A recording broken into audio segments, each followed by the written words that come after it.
Hello everyone, मैं हूँ Rashmi Uniyal and welcome to our channel Uniyal's learning. इस वीडियो में हम सॉल्व करेंगे question number 3 and question number 4 of exercise 3.3 of data handling of class 7th। So watch this video till end. Now without delay let's start.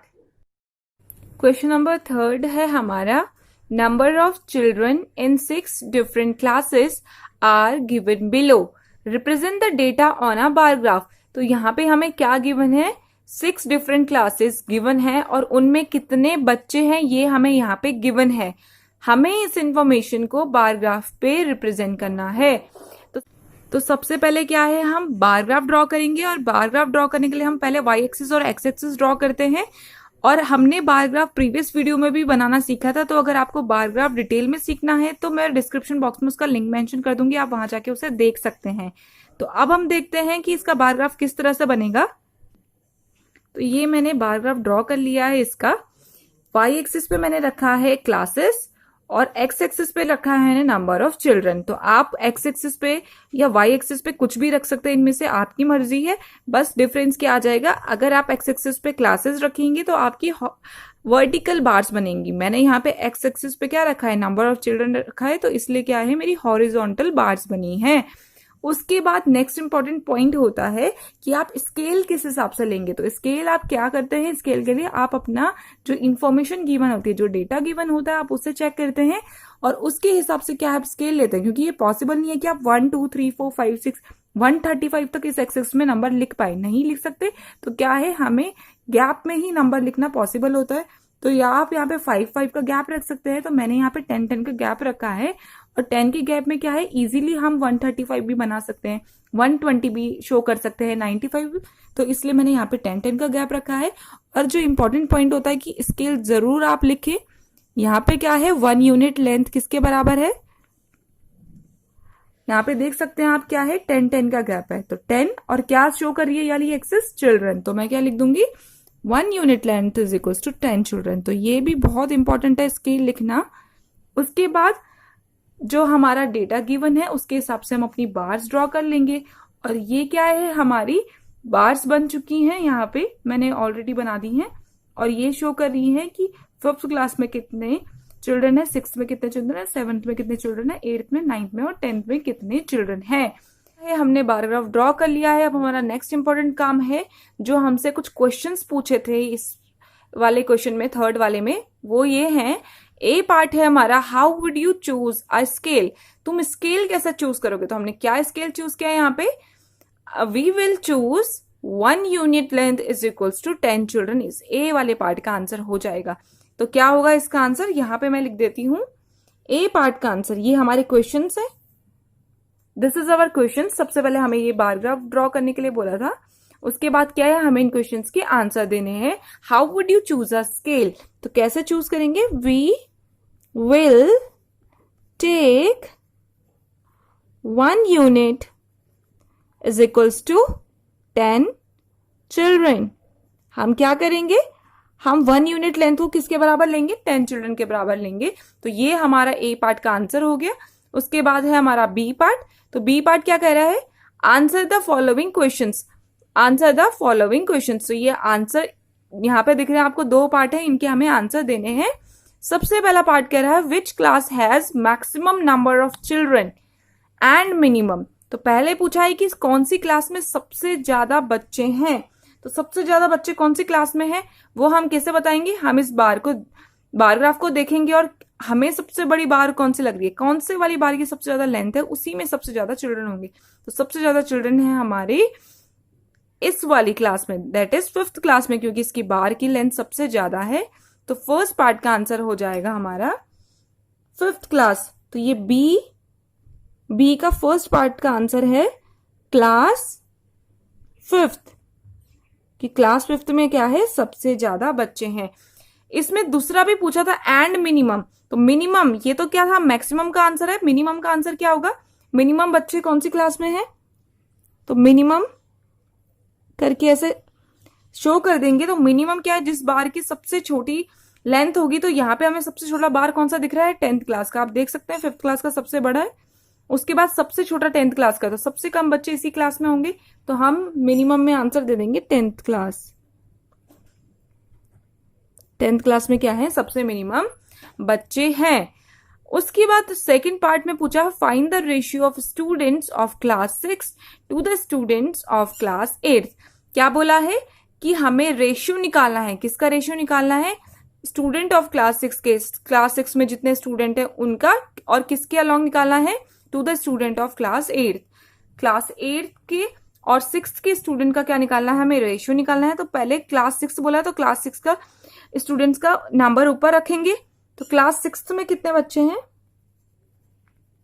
Class 6 में है 120, और class 8 में कितने हैं, ये हमारा सेकंड पार्ट चल रहा है, और क्लास 8 में कितने हैं 100। रेशियो कैसा निकालेंगे, 120 अपॉन 100। जब हम इनको कट करेंगे तो क्या आ जाएगा हमारा 6:5। तो हमारा सेकेंड पार्ट यानी कि ratio of student of class 6 to the student of class 8 क्या आया हमारा रेशियो, 6:5। तो ये हमारा आंसर हो गया 6:5। तो ये हमारा इसी के साथ थर्ड क्वेश्चन कंप्लीट हो गया है, जिसमें सबसे पहले हमें बार ग्राफ ड्रॉ करना था, बार ग्राफ हमने ड्रॉ कर लिया था, और फिर क्या करना था, हमें इन क्वेश्चंस के आंसर देने थे। तो ये था हमारा पूरा क्वेश्चन। अब हम चलेंगे क्वेश्चन नंबर 4 पे। क्वेश्चन 4 है हमारा, the performance of a student in first term and second term is given. क्या दिया है यहाँ पे, परफॉर्मेंस यानी कि स्टूडेंट्स के मार्क्स कितने आए हैं फर्स्ट टर्म में और सेकेंड टर्म में। Draw a double bar graph choosing appropriate scale and answer the following. क्या करना है हमें, पहले तो हमें डबल बार ग्राफ बनाना है और एप्रोप्रिएट स्केल चूज करना है उसमें, और फिर आंसर द फॉलोइंग क्वेश्चन, यानी कि हमें फिर क्वेश्चंस के आंसर देने हैं। क्वेश्चन पे हम बाद में चलेंगे, पहले हम अपना डबल बार ग्राफ ड्रॉ कर लेंगे। तो सबसे पहले क्या करेंगे, हम एक्स एक्सिस और वाई एक्सिस ड्रॉ कर लेंगे। यहां पे मैं लिख दूंगी सब्जेक्ट्स साइंस। उसके अलावा क्या है यहाँ पे, English, Hindi, maths, science, social science में फर्स्ट टर्म में कितने मार्क्स आए हैं और सेकंड टर्म में कितने मार्क्स आए हैं आउट ऑफ 100, क्योंकि यहाँ पे ब्रैकेट में लिखा हुआ है मैक्सिमम मार्क्स। तो मैक्सिमम मार्क्स मतलब 100, यानी कि 100 आउट ऑफ कितने मार्क्स आए हैं इनके डिफरेंट सब्जेक्ट्स में किसी स्टूडेंट के in first term and second term. तो यहाँ पे एक्स एक्सिस में मैंने सब्जेक्ट लिख लिया है, और वाई एक्सिस पे मैं लिख दूंगी मार्क्स ऑब्टेन्ड। यहां पे मैं लिख दूंगी मार्क्स ऑब्टेन्ड, कि फर्स्ट टर्म और सेकंड टर्म में क्या दिए हैं, हमें मार्क्स दिए हैं। तो यहाँ पे मैंने मार्क्स ऑब्टेन्ड लिख दिया है। अब नेक्स्ट जो इंपॉर्टेंट काम आता है वो स्केल का काम है। तो हम यहाँ पे देख रहे हैं कि जो नंबर्स हमें दिए हैं ये क्या है, इनमें मार्क्स है आउट ऑफ 100। तो हम यहाँ पे मैं यहाँ पे क्या कर रही हूँ, 10 का स्केल चूज कर रही हूँ। आप क्या है 5 का भी चूज कर सकते हैं, लेकिन 5 का चूज करूंगी तो यहाँ पे पॉसिबल नहीं है कि सारे नंबर मैं यहाँ पे लिख पाऊं, तो इसलिए मैं 10 का स्केल चूज कर रही हूँ। तो 10 का गैप रखूंगी मैं यहाँ पे। यहाँ पे भी हम क्या है अपना स्केल लिख लेंगे। सो 1 यूनिट लेंथ इक्वल्स टू 10, किसके बराबर है, 10 मार्क्स के बराबर, क्योंकि वाई एक्सिस हमारी क्या शो कर रही है, मार्क्स शो कर रही है। तो हम लिख देंगे 1 unit length is equals to 10 marks. अब हम यहाँ पे क्या देख रहे हैं, इंग्लिश में फर्स्ट टर्म में 67 मार्क्स आए और सेकंड टर्म में 70 मार्क्स आए। तो इसके लिए ड्रॉ करेंगे। 67 कहाँ पे आएगा हमारा, 60 यहाँ पे देखेंगे एक बॉक्स फर्दर 10 लाइंस में डिवाइडेड है। तो 61, 62, 63, 64, 65, 66, 67, तो यहां तक ड्रॉ करेंगे।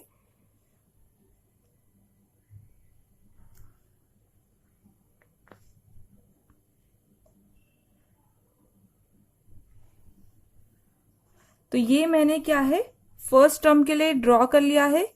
फर्स्ट टर्म में 67 मार्क्स आए हैं, और अब सेकंड टर्म में कितने मार्क्स आए हैं इंग्लिश में, 70, और 70 कहां पे, यहां पे। तो 7, इसको ऐसे हम ड्रॉ कर देंगे,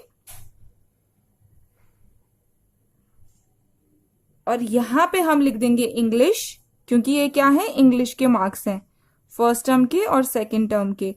अब फर्स्ट टर्म और सेकंड टर्म को अलग डिफरेंस कैटेगराइज करने के लिए क्या करेंगे हम, जो फर्स्ट टर्म है उन वाले मार्क्स को मैं क्या कर देती हूं, यहाँ पे शेडेड वाले पोर्शन से शेड कर दूंगी, और जो सेकंड टर्म है उसको कैसे कर देंगे, सिंपल ऐसे। तो फर्स्ट टर्म वाले बॉक्स को मैं क्या कर रही हूं, शेड कर रही हूं, और मैंने वहां पे शो भी कर दिया है, तो इससे पता लग जाएगा कि फर्स्ट टर्म के कौन से मार्क्स हैं और सेकंड टर्म के कौन से मार्क्स हैं। तो फर्स्ट टर्म के जो होंगे वो क्या होंगे, बॉक्स जिसमें क्या है ऐसे, ये हमने किया है मतलब शेड वाला। तो ये हो गए मेरे फर्स्ट टर्म के मार्क्स, ये हो गए सेकंड टर्म के मार्क्स, और किसके हो गए, ये इंग्लिश वाले सब्जेक्ट के। अब हम देखते हैं हिंदी के लिए। हिंदी में उसके आए हैं फर्स्ट टर्म में 72, 72 आए हैं। 72 यहाँ पे होगा हमारा,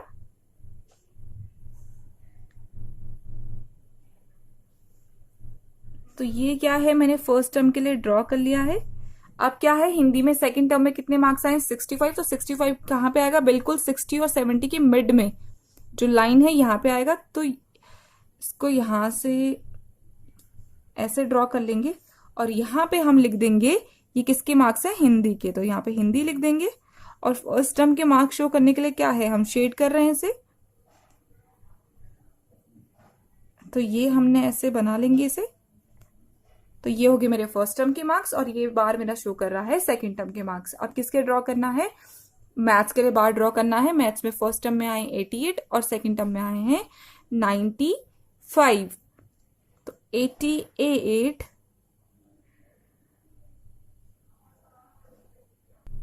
अब हम साइंस के लिए बार ड्रॉ करेंगे।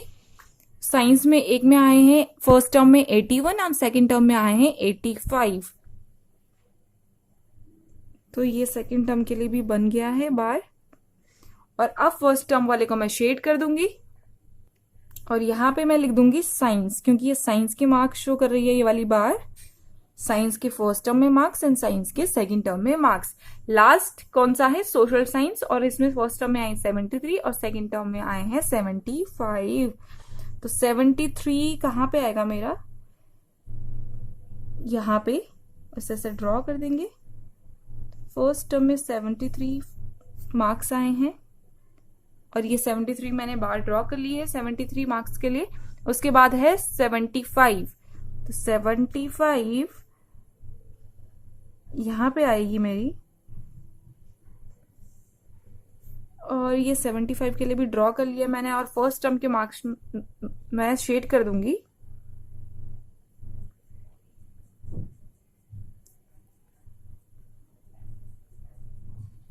और यहां पे मैं लिख दूंगी सोशल साइंस, क्योंकि ये बार सोशल साइंस के मार्क्स बता रहा है। अब क्या है, इसे हमने ड्रॉ कर लिया, और अब हम चलेंगे हमारे क्वेश्चंस पे, क्योंकि क्या था यहाँ पे, an answer the following question. Questions है उनको हमें क्या है आंसर करना है। तो हमारा क्वेश्चन है सबसे पहले, in which subject has the child improved his performance the most. कौन से सब्जेक्ट में बच्चे ने सबसे ज्यादा परफॉर्मेंस क्या की है, इम्प्रूव की है, यानी कि कौन से सब्जेक्ट में उसके सबसे ज्यादा मार्क्स इंक्रीज हुए हैं। तो कौन से सब्जेक्ट में सबसे ज्यादा इंप्रूव की है उसने अपनी परफॉर्मेंस। तो यहां पे हम ग्राफ देखेंगे, तो ये हम देख सकते हैं 67 और 70। तो 67 से 70 भी क्या है, इंप्रूवमेंट है, क्योंकि पहले 67 आ रहे थे, अब 70, 3 नंबर ज्यादा यहाँ पे बढ़े हैं। यहाँ पे परफॉर्मेंस इंक्रीज हो रही है, नहीं यहाँ पे तो उल्टा डिक्रीज हो रही है, पहले ज्यादा और फिर कम आए, तो इसे परफॉर्मेंस इंक्रीज नहीं बोलेंगे, ये क्या है, परफॉर्मेंस डिक्रीज हुई है। यहाँ पे परफॉर्मेंस बढ़ी है, पहले कितने थे मार्क्स, 88 थे और फिर 95, तो 88 से 95 हो गए, यानी कि 7 मार्क्स का इंक्रीमेंट हुआ है यहाँ पे। यहाँ पे देखेंगे इंक्रीज हुआ है, पहले थे 81 फिर हुआ है 85, तो मतलब 4 नंबर की क्या हुई है, इंक्रीमेंट हुई है। यहाँ पर भी क्या है, मार्क्स बढ़े हैं, पहले थे 73 फिर 75 हो गए, यानी कि 2 नंबर बढ़े। तो सबसे ज्यादा इंक्रीमेंट कहाँ पे हुआ है, क्योंकि पूछा है सबसे most, in which subject has the child improved his performance the most, सबसे ज्यादा इंप्रूवमेंट कौन से सब्जेक्ट में हुई है। तो विच सब्जेक्ट पूछा है, तो क्या हो जाएगा इसका आंसर, मैथ्स, क्योंकि मैथ्स में उसके कितने मार्क्स बढ़े हैं, पहले 88 थे फिर 95, उन्हें 7 मार्क्स बढ़े हैं, तो क्या हो जाएगा इसका आंसर मैथ्स हो जाएगा, क्योंकि मैथ्स में क्या है सबसे ज्यादा इंक्रीमेंट हुआ है। तो ये फर्स्ट पार्ट का आंसर हो जाएगा मैथ्स। इन तो मैथ्स में क्या है, सबसे ज्यादा इंप्रूवमेंट हुई है। सेकेंड पार्ट में चलते हैं, in which subject is the improvement the least, सबसे कम इंप्रूवमेंट किसमें हुई है। तो हमने यहाँ पे क्या देखा था, यहाँ पे 3 नंबर की इंप्रूवमेंट थी, यहाँ पे तो खैर इंप्रूवमेंट हुई ही नहीं, यहाँ पे तो ये मोस्ट इंप्रूवमेंट वाला था, तो इसको भी नहीं देखेंगे। इसमें कितनी इंप्रूवमेंट हुई थी, पहले थे 81 फिर थे 85, यानी कि कितने 4 नंबर की इंक्रीमेंट हुई थी, यहाँ पे कितने सिर्फ 2 नंबर की इंक्रीमेंट हुई। तो हमें क्या दिख रहा है कि सबसे कम इंक्रीमेंट कहाँ पे हुई, सबसे कम इंप्रूवमेंट उसका कौन से वाले सब्जेक्ट में हुआ है, सोशल साइंस में, क्योंकि सोशल साइंस में उसके सिर्फ 2 नंबर बढ़े, पहले उसके कितने आए 73 फिर 75 आए, 2 नंबर बढ़े हैं। तो सबसे कम इंक्रीमेंट किसमें हुई है, सोशल साइंस में। तो क्या है विच सब्जेक्ट, तो विच सब्जेक्ट पूछा है तो सोशल साइंस लिख देंगे, क्योंकि सोशल साइंस में सबसे कम उसके क्या हुए, परफॉर्मेंस इंक्रीज हुई है, सबसे कम नंबर इंक्रीज उसके सोशल साइंस में हुए हैं। थर्ड पार्ट है has the performance gone down in any subject, क्या किसी सब्जेक्ट में उसकी परफॉर्मेंस नीचे गई है। नीचे जाने का मतलब है कि क्या कोई ऐसा सब्जेक्ट है जिसमें क्या है नंबर पहले ज्यादा आए और अब कम आ गए, तो ऐसे कहीं हमें यहाँ पे दिख रहा है, हाँ दिख रहा है। इस वाले केस में क्या है कि पहले तो ये जो आप देख सकते हैं फर्स्ट टर्म का क्या है, बार हमें बड़ा दिख रहा है और सेकंड टर्म का छोटा हो गया। इसका मतलब क्या है, इस सब्जेक्ट में उसके पहले नंबर ज्यादा आए और फिर क्या हुए, कम हो गए, तो इसमें उसकी परफॉर्मेंस डाउन गई है, यानी कि परफॉर्मेंस उसकी खराब हुई है यहाँ पे। तो कौन सा सब्जेक्ट है ये, हिंदी। तो हमें क्या बताएंगे, has the performance gone down in any subject, तो हम लिखेंगे यस। पूछ रहा है कोई सब्जेक्ट है ऐसा जिसमें उसकी परफॉर्मेंस नीचे गई है, तो हम लिख देंगे यस इन हिंदी, हिंदी में उसकी परफॉर्मेंस डाउन हुई है। तो ये थे हमारे इसके क्वेश्चंस। फोर्थ जो हमारा क्वेश्चन था उसका पहले हमें डबल बार ग्राफ ड्रॉ करना था, जो हमने यहाँ पे ड्रॉ कर लिया था, फिर ये उससे रिलेटेड क्वेश्चन थे जो हमने यहाँ पे कर चुके हैं। तो इसी के साथ हमारा question number 3 and question number 4 complete हो गया है एक्सरसाइज 3.3 का। If you like this video, then please like it, share it and subscribe the channel, and don't forget to press the bell icon. Thank you.